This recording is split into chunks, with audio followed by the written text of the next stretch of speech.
Umdatul Talib itu, Ibnu Ainabah, itu kitab nasab yang ditulis abad ke-9.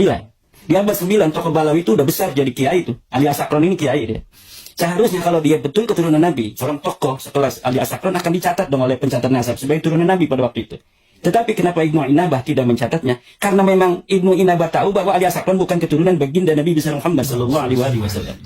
Lelucon terbarunya adalah ketika dia bilang, misalnya Asakron itu kan sudah masyhur ya, sudah jadi kiai. Misalnya dia benar cucu Rasulullah, maka mesti Ibnu Inabah itu sudah bagus. Ini saya sebut lelucon yang kotak, benar-benar kotak ya. Apa Kimat tidak membaca kitab Ibnu Inabah itu dari muqaddimahnya? Di dalam muqaddimahnya Ibnu Inabah itu dijelaskan oleh muhakiknya, kitab itu selesai ditulis oleh Ibnu Inabah tahun 814. Asakron lahir tahun 818. Gimana ada kitab mau menulis orang, di mana kitabnya sudah selesai, orangnya belum lahir. Ini kok peneliti kok gitu loh. Peneliti seperti itu, yang sudah meneliti terus membatalkan nasab, begitu gayanya.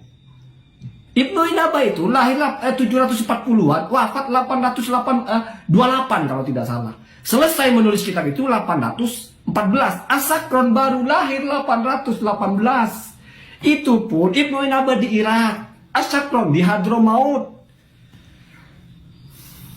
Apa dikiranya seperti sekarang itu ya? Kita bisa akses semua orang ya.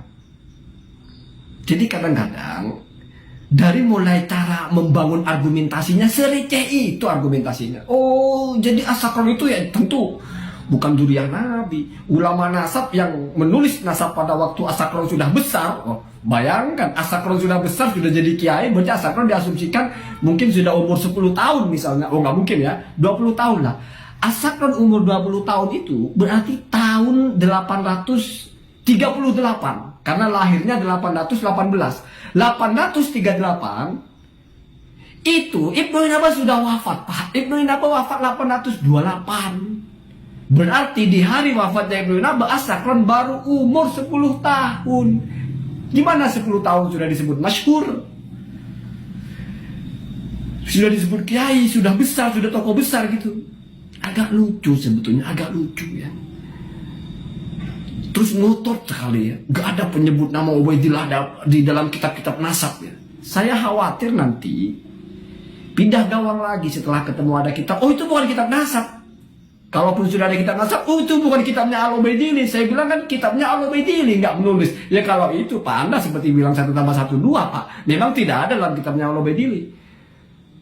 Apalagi ketika misalnya mampu menyajikan, kan ada podcastnya panjang itu. Kalau bisa mampu menyajikan informasi bahwa hijrah ke Yaman, itu baru 1 pertanyaan. Masih ada pertanyaan kedua, masih banyak pertanyaannya. Jadi bagaimana kebenaran bisa dibangun dengan berhujah sereceh itu?